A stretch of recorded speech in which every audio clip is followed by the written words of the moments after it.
bilowga filimka waxaan aragnaa soddon jir lagu magacaabo Farxaan kaasoo ay daqiiqad uga harsan tahay duulimaadkiisa isla markiina qof baa soo wacay asaga wuxuuna u sheegay akhbaar uu aad uga naxay markay diyaaraddu kacdana wuxuu ka soo kacay kursigiisa asagoo isku dayaaya inuu la hadlo maamulaha laakiin intuusan sidaa samayn ka hor wadnaha ayaa laga qabtay wuuna suuxay isla markiina duuliyayaashu si degdega waxay u dejiyeen diyaaradda markay dhulka timina kursiga cuuryaanka ayaa la saaray si isbitaalka loogula cararo ninkan laakiin si lama filaana indhaha ayuu soo kala furay waxaana soo baxday inuu samaynayo wadna xanuun been abuura intaa kadibna jimicsi ayuu sameeyey dhakhtarkana wuxuu u sheegay inuu fiican yahay isla markiina meeshaan ayuu isaga cararay intaa dabadeedna si degdega wuxuu u aaday guriga saaxiibkii Raaju sidoo kalena wuxuu wacay asaga wiilkaana wuxuu u sheegay in saaxiibkood Ranjo uu ku soo laabtay magaalada akhbaartaana hadda waxay ka yaabisay Raaju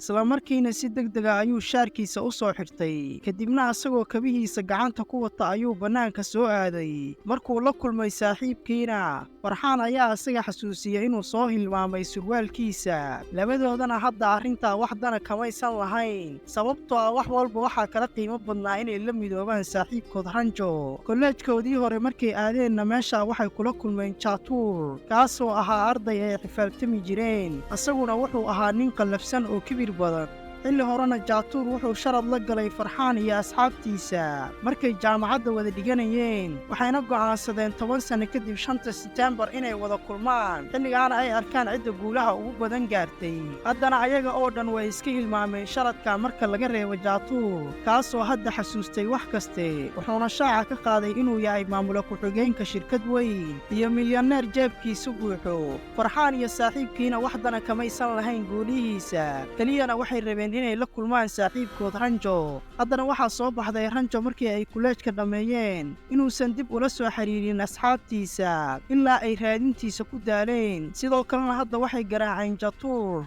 ayagoo ka xanaaqsan wakhtiga uu ka dhumiyey laakiin wuxuu u sheegay Ranjo inuu la mid yahay ayaga wuxuuna rabay inuu idinla midoobo laakiin wakhtiga ayaa idinkala fogeeyey adinka Farxaan iyo Raajuuna hadda meeshaan asaga ayay u yimaadeen waxdanana kamaysan lahayn wakhtiga ay ku qaadan doonto la kulankiisa muuqaalkeennuna wuxuu dib ugu laabanayaa wakhti hore markaasoo Farxaan uu ku soo biiray kolleejka waxayna qolwadaag noqdeen Raaju Farxaan iyo Raaju mid kastoo ayaga ka midana waxaa haystay problemkiisa gaarka ah xilligaana Farxaan ma uusan doonayn inuu injineer noqdo asaga aabbihii ayaana ku qasbay inuu barto facultiga halka Raajuuna uu aad uga baqayo waxa dhacaya mustaqbalka halkii uu ka fikiri lahaa waxa socda waqti xaadirkan laakiin saaxiibkood Ranjo wuxuu ka duwanaa ayaga markii ugu horreysay uu la kulmana waxa ayaga handadaaya mid ka mid ah macallimiinta kolleejkaana waxaa wax caadiya ka noqotay ninkan inuu mar walba qaawiyo wiilasha sidoo kalena ay foorarsadaan ayaga si ay ugu hoggaansamaan amaradiisa arrintaanna waxay u samaynayeen si ay buundo sare u helaan imtixaanka mana jirin arday ku dhacay inuu jebiyo dhaqanka foosha xun ee soo jireenka ka noqday kolleejkan intaa kadibna Ranjo markii loo soo bandhigay inuu sidaas sameeyo wuxuu iska diiday arrintaas sidoo kalena qolka ayuu isku soo xiray xitaana wiilkan wuxuu diiday inuu bannaanka u soo baxo intaa dabadeedna macallinkan ayaa in badan u hanjabay Ranjo sidoo kalena wuxuu ku garaacay qolkiisa laakiin Ranjo wuxuu ka aqli badnaa ardada kale sidaa darteedna qaado ayuu ku xiray fiilo koronto ah ninkaana markuu bilaabay inuu meeshaan ku kaadiyo waxaa qabsatay korontada arrintaana waxay keentay inuu asaga ku qoslo qof walba oo meeshaan joogay Farxaan iyo Raajuuna markay arkeen habdhaqanka wiilka aad bay ola yaabeen kartidiisa iyo shakhsiyaddiisa cajiibka ah marka xigtana waxaana la barayaa dhiinka kolleejkan magaciisana waxaa la yidhaahdaa Fiiru ardayduna asaga waxay u taqaanaa Fayris ninkaanna wuxuu ka tirsan yahay kiniisadda Orthodox-ka asaguna nolosha wuxuu ka aaminsan yahay inay tartan tahay ardadana mar walba wuxuu u sheegaa inay wax walba si saxan u qabtaan si ay guula u gaaraan ayaga waxa kaliya uu aadka u necab yahay maamula Fayrisna waxay ahayd in la lumiyo wakhtiga waxa kale uusan ka kaftiminna wuxuu ahaa taygiisa sanad dugsiyeed kastana Fayris wuxuu isku keeni jiray ardada ku cusub kolleejka asagoo u soo jeedinaya khudbo ku saabsan qalinkiisa gaarka kaasuu horay uga helay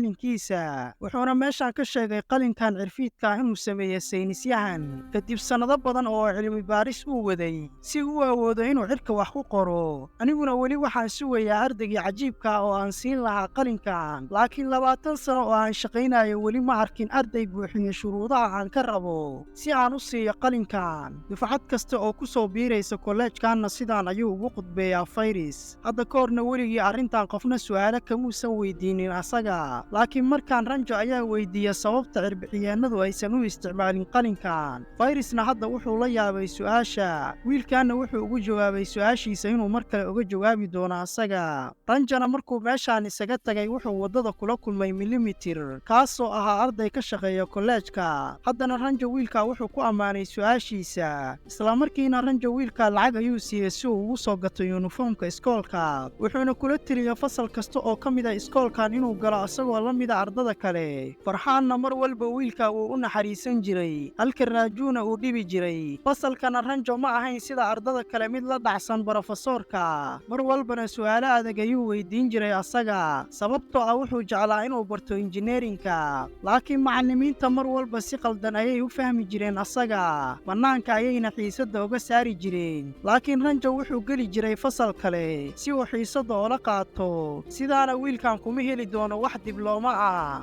asaguna wuxuu sidaan wax badan uga bartay waayaha nolosha. dhammaanteenna maalin walba waxaan baranaynaa cutub cusub oo ka mid ah nolosha. dhinaca kalena waxaa jiray arday kale oo la mida Ranjo, kaasoo magaciisa la yidhaahdo Roy. 4 sano ayuuna asaga ka shaqaynaya mashruuc muhiima, laakiin Fayris ayaa laalay brojektigiisa sababtoo ah wiilkan had iyo jeer wuxuu ka duwanaa ardada kale. intaa kadibna Fayris wuxuu wacay Roy aabbihii, wuxuuna u sheegay wiilkiisa inuu ku dhacay difaacashada buugga. aabbuhuna markuu arrintaa maqlay wuu niyad jabay, laakiin Fayris waxdana kama gelin arrinta. sidoo kalena Roy wuxuu u diiday inuu fursad labaad siiyo asaga. intaa dabadeedna Roy wuxuu iska tuuray brojektigiisa, isla markiina Ranjo ayaa helay brojektiga. kadibna wuxuu ogaaday mashiinkan si uu u shaqeeyo inuu u baahan yahay wax yar.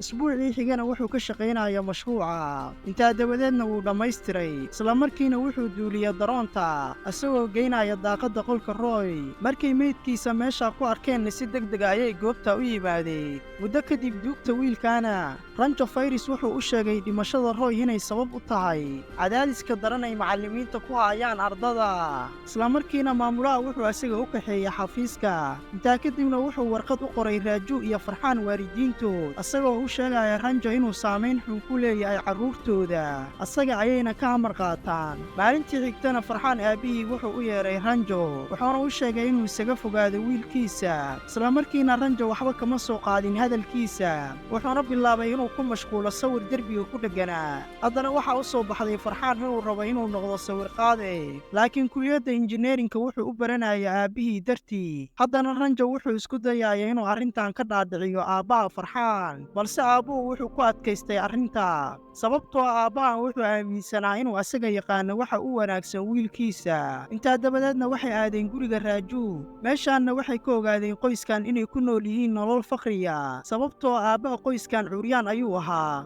mar hore ayuuna howlgab noqday asaga. dhinaca kalena Raaju walaashii way weynaatay, laakiin weli hadda qofna ma rabo inuu guursado ayada. haddana mas-uuliyadda qoyska oo dhan waxay dusha ka fuushay Raaju, waana sababta uu mar walba asaga uga baqo mustaqbalka. intaa kadibna aroos ayay tageen asxaabtan, ayagoo martiis ka dhigaya si ay u helaan waxay cunaan. Ranjona meeshaan wuxuu ku arkay gabar lagu magacaabo Biya iyo nin oo ka wada hadlaya saacadda ay wateen. intay wada hadlayeenna waxaa u soo baxday ninka in la yidhaahdo Sohas, nin adag ayuuna ahaa. gabadhaanna wuxuu u guursanaya inuu ku helo meeqaam sare. meeshaanna Ranjo Biya wuxuu uga sheegay wuxuu ka aaminsan yahay Sohas, isla markiina kabaha ayuu ka wasaqeeyay si uu ugu caddeeyo xumaantiisa. sidii la filayana Sohas aad buu uga xumaaday arrinta, sababtoo ah kabihiisu waxay ahaayeen kuwo qaaliya. isla markiina wuxuu ku qayliyey weyterka. Biyana markay arrintaa aragtay waxay ka heshay shakhsiyadda Ranjo, laakiin meeshaan waxay ka ogaadeen gabadhan inuu dhalay maamula Fayris. nasiib darra saacadda sidaan ayuu ku burburay arooska gabadha maamulaha. intaa kadibna Biya arrinta wiilashan waxay la wadaagtay aabbaheed. muddo kadib habeenkii imtixaanka ka horna jaatuur qof kasta qolkiisa wuxuu u geeyay sawirro qaaqaawan si uu imtixaanka uga mashquuliyo ayaga. Ranjona markuu arrintaa arkay wuxuu go'aansaday inuu wiilkan cashir u dhigo. maalin maalmaha ka mid ahna jaatuur waxaa lagu casuumay inuu khudbo ka jeediyo xaflad samafal baaq, laakiin maadaama uusan garanayn luuqadda Hindiga, hadda wuxuu dhib badan ka maraya barashadeeda. Ranjona asagoo fursadda ka faa'iidaysanaya erayo qaldan ayuu ugu beddelay khudbadii uu diyaarsaday wiilka. Maalintii bandhigana Jaatuur si kadisa wuxuu u caayay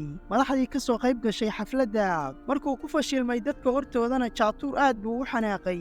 wiilashaanna wuxuu kula sharatamay 10 sano kadib qofka guulaha ugu badan gaara. maalintaana waxay ahayd 5 Siteembar. maalin maalmaha ka mid ahna Ranjo wuxuu la kulmay Biya. Sohaasna xilligaa wuxuu joogay bannaanka meeshaan. gabadhaanna wuxuu u soo iibiyey saacad qaaliya. isla markiina Ranjo asagoo tijaabinaya ninka, gabadhan wuxuu ka qaaday saacaddii uu siiyey. Sohaasna markuu arrintaa arkay aad buu ugu xanaaqay gabadha, wuxuuna u sheegay inay doqon tahay. mar kalena Ranjo gabadhan wuxuu sidaan ku tusay xumaanta u qarsoon ninkan. sidaa darteedna Biya Sohaas waxay u sheegtay inay kala haraan labadooda. sidoo kalena waxay dib ugu celisay saacaddiisa. wax yar kadibna Ranjo wicitaan ayuu helay, waxaana loo sheegay xaaladda Raaju aabbihii inay aad u liidato. intaa kadibna asaga iyo Biya oo wada socda waxay tageen guriga Raaju. isla markiina Raaju aabbihii ayay si degdega isbitaalka u geeyeen, wakhti ku habboon si loo badbaadiyo asaga. isla wakhtigaana Raaju wuxuu u mahad celiyey Ranjo, wuxuuna u sheegay inuu yahay saaxiib wanaagsan. Biyana markay arrintan aragtay, waxay ogaatay Ranjo inuu aad uga taxadaro saaxiibadii, isla markiina aad bay uga heshay asaga. muddo kadibna waxaa la soo dhejiyey natiijada imtixaanka semesterka koowaad. Farxaan iyo Raajuna waxay galeen kaalmaha ugu hooseeya, laakiin ugu yaraan waxay ku faraxsanaayeen inaysan ku dhicin imtixaanka. waxayna aad ula yaabanaayeen kaalinta koowaad inuu galay saaxiibkooda Ranjo, halka kaalinta labaadna uu galay Jaatuur. maamula Fayrisna kumuusan faraxsanayn guusha uu gaaray Ranjo. sawirka sanadlaha markii la qaadayana wuxuu u muuqday mid murugaysan.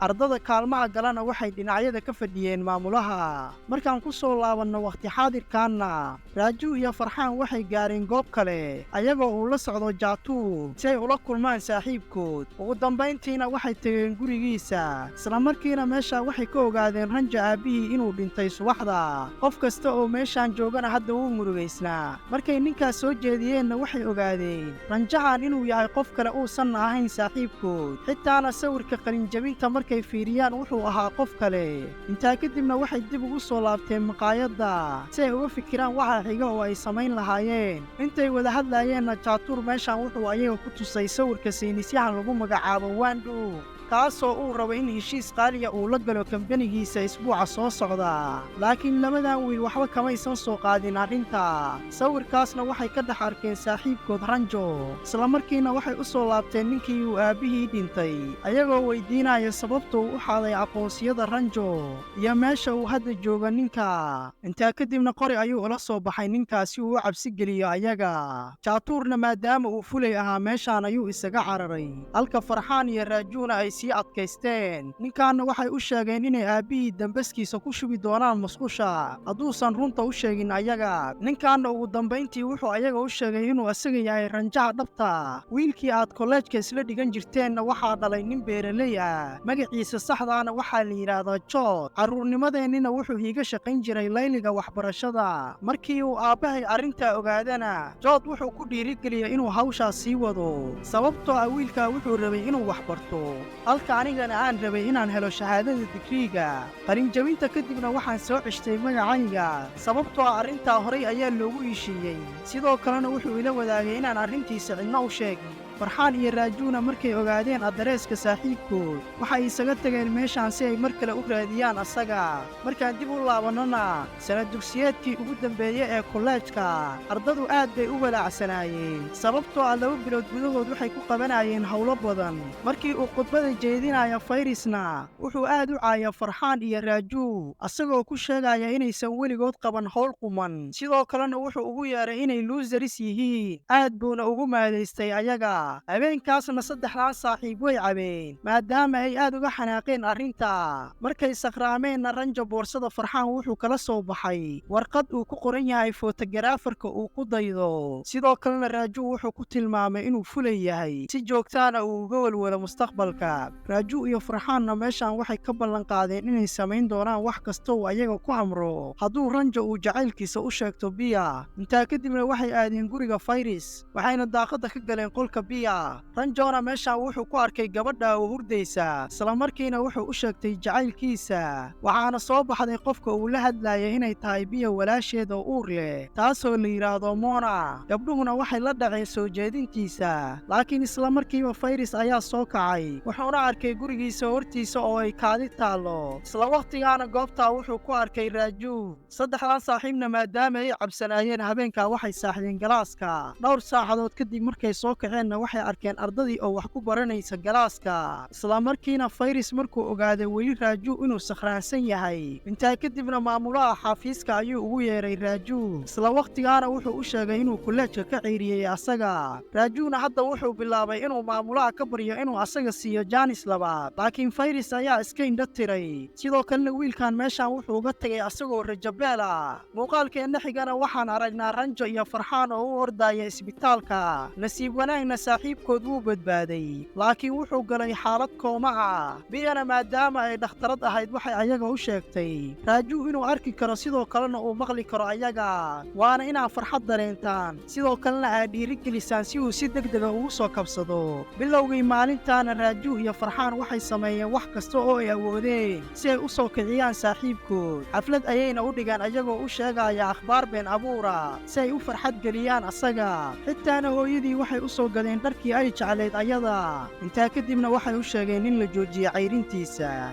laakiin waxba ismaysan bedelin. maalin maalmaha ka mid ahna Ranjo wuxuu asaga u sheegay been ahay Farxaan inuu guursanayo walaashii. akhbaartaana waxay keentay Raaju inuu koomada ka soo baxo. ereygii ugu horreeyay uu ayaga ku yidhina waxay ahayd beenta iga joojiya, wax yar kadib waan fiicnaan doonaa anige. maalintii xigtana Farxaan wuxuu warqad ka helay fotogaraafarkii uu jeclaa. haddana ninkaa wuxuu asaga ku casuumay inuu caawiyo u noqdo. waxa keliya oo Farxaan hadda laga doonayana waxay ahayd inuu oggolaansho weydiisto aabihii. meel kalena Raaju asna wuxuu iska hilmaamay xaaladda qoyskiisa. haddana si cabsi la'aan ayuu interview u marayay. raggii shaqada siinayana wuxuu u sheegay buundada xun uu keenay iyo sababtuu ugu sigtay in laga ceeriyo iskoolka. markay arkeen daacadnimadiisana waxay ka codsadeen inuu la shaqeeyo ayaga. dhinaca kalena wadahadal dareen le kadib Farxaan aabihii wuxuu ku qanciyey inuu sawir qaado noqdo. dhacdooyinkaa kadibna Farxaan iyo Raaju surwaalka ayay ku siibteen saaxiibkood hortiisa, ayagoo ixtiraam u muujinaya asaga sidii horey ugu samayn jireen kolleejkooda. si kastaba ha ahaatee Fayris wuxuu hubay qayb badan oo ardada ka mid ah inay ku guuldaraysan doonaan imtixaanka, sababtoo ah wuu cabsanaa hadda. maadaama uu cabsanaana Fayris wax walba oo imtixaanka ku saabsan wuxuu u sheegay gabdhihiisa. sidoo kalena wuxuu u sheegay imtixaanka inuu ka dhigi doono mid adag. biyana hadda markay arrintaa maqashay waxay ka welwelaysay asxaabteeda, sidaa darteedna waxay ayaga siisay furaha labaad ee xafiiska Fayris, ayadoo ku dhiirigelinaysa inay xadaan warqadaha imtixaanka. markaan ku soo laabanno waqti xaadirkaana Farxaan wuxuu wacay biya si uu ayada ugu sheegay in la helay Ranjo. si kastaba ha ahaatee wuxuu ogaaday dhowr saacadood kadib in la guursan doono ayada. isla markiina waxay aadeen meesha si ay u baajiyaan arooska gabadha. markay la kulmeen biyana waxay iska diiday inay raacdo ayaga, inkastoo ay weli jeclayd Ranjo. intaa kadibna waxay dhinac fadhiisatay ninkeeda mustaqbalka. isla markiina meeshaan waxay ka ogaatay ninkan inuu yahay Raaju,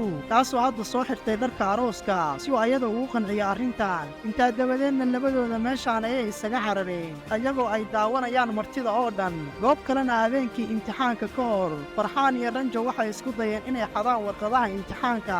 arrintaanna ma aysan u samaynayn ayaga naftooda, laakiin waxay u baqaayeen saaxiibkood Raaju hadduusan baasin imtixaanka inuu burburo mustaqbalkiisa. markay warqadaha soo xadeenna waxay u geeyeen asaga, laakiin wuxuu iska diiday inuu ayaga ka qaato warqadaha. isla waqtigaana Fayris ayaa qolka ugu soo galay ayaga, isla markiina dhulka meeshaan wuxuu ka helay warqadaha. sidoo kalena iskoolka ayuu ka ceyriyey saddexdan wiil. haddana wax doorashaa oo kale ma aysan lahayn ayaga, inay boorsooyinkooda xirxirtaan maahane. intaa kadibna Fayris markuu guriga ku soo laabtay biya waxay asaga u sheegtay wiilkiisa inuu shil ku dhintay hadda. aabbe adiga ayaana ka mas-uula dhimashada walaalkay, sababtoo ah waxaa ku cadaadisay inuu injineer noqdo asaga. markay biya warbixintaa u sheegtay kadibna meeshaan ayay isaga tagtay ayada. dhinaca kalena xilligaa Maaya fool ayaa qabatay, laakiin magaalada oo dhan xilligaa roob xooggan ayaa ka daahayay. dhintay sidaa darteedna fayris hadda ma awoodin gabadhiisa inuu geeyo isbitaalka. ranjona markuu arkay xaaladda gabadha wuxuu bilaabay inuu caawiyo ayada, isla markiina biya wuxuu ku amray gabadhan inay u saarto miiska tayniska. sidoo kalena maaya wuxuu u sheegay inay cunuga iska soo riixdo, laakiin daciif ayay ahayd, xitaana ma aysan awoodin inay neefsato. haddana qaabka keliya ee cunugan bannaanka loogu soo saari karay waxay ahayd in loo isticmaalo mashiinka la yidhaahdo vacuum-ka. biyana iyadoo kombiyuutarka eegaysa waxay sheegtay arrintaa in la sameeyo inaysan mid fudud ahayn. isla wakhtigaana fikrad ayaa ku soo dhacday ranjo, wuxuuna ku fikiray qalabka inuu ka sameeyo alaabta meeshan uu ka heli karo asaga shaqo badan oo aan caajis lahayn. kadibna wuxuu sameeyey qalab u eg vacuum-ka.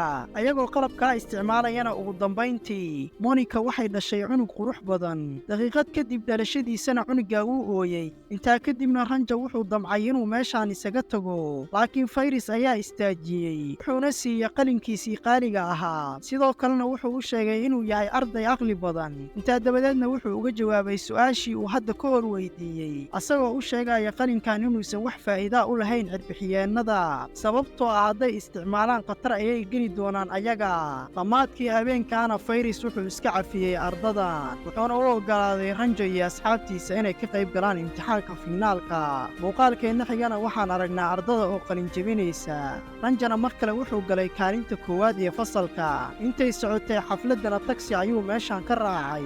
xilligaana waxay ahayd markii ugu dambaysay oo ay farxaan iyo raaju arkaan saaxiibkood. intaa kadibna marar badan ayay isku dayeen inay la xiriiraan asaga, laakiin ma aysan helin. ilaa haddana ma aysan helin adrees saxa oo ay ugu hagaagaan asaga. wax yar kadibna markay goob kala yimaadeen waxay arkeen iskool uu macallin ka yahay ranjo. intay raadinayeenna waxay meesha ku arkeen monitor kaasoo hadda koray, wuxuuna ayaga u sheegay ranjo inuu iskoolkooda keenay si uu waxbarasho rasmiya u helo asaga. muuqaalkeenna xigana waxaan aragnaa biya oo ugu dambayntii la kulantay ranjo asagoo arday wax ku baraya harada agteeda. isla markii ay u timidna wejiga ayay ka dharbaaxday intaysan dhunkan ka hor. intaa kadibna farxaan iyo raaju ayaa halkan yimaadeen, waxayna bilaabeen inay garaacaan asaga ayagoo ku mahadaysanayo. laakiin waxay fahmeen saaxiibkood inuu xilligaa ku khasbanaa inuu oofiyo ballanka, sababtoo ah wax walba waxay ahaayeen wax lagu heshiiyey. markay kooxdan dib u midoobeen kadibna jaatuur ayaa asna meeshaan yimi, wuxuuna bilaabay inuu ku maadaysto ranjo maadaama uu hadda noqday macallin iskool, asagoo isbarbar dhigaya malaayiinta dollar uu qaato iyo ranjo 5,000 oo rubiis uu ka helo macallinnimada. intaa kadibna wuxuu ka qaatay qalinkii macallin fayris, asagoo ku leh aniga ayaa kaa mudan qalinkan. intaa dabadeedna kooxda inteedii kale ranjo waxay weydiiyeen magaciisa dhabta ah, laakiin qof kasta waxaa la yaab ku noqotay markuu ayaga u sheegay inuu yahay saynisyahankii weynaa ee Mr. Wandu. jaatuurna hadda wuxuu rajaynayay inuu heshiis u saxiixo asaga. markuu ninka wacana teleefankiisa wuxuu ka ogaaday inuu ranjo yahay. ugu dambayntiina wuxuu raaligeliyey asaga, sidoo kalena surwaalka ayuu iska siibay si uu xushmad ugu muujiyo sidii horeyba dhaqanka ugu ahayd kolleejkooda. filimkeennina meesha ayuu ku soo dhammaaday. haddii aad nala soo gaartay dhammaadka muuqaalkan, fadlan muuqaalkeenna laag saar, sidoo kalena janalkeenna ku soo biiro subscribe. waa ku mahadsan tahay la joogistaada.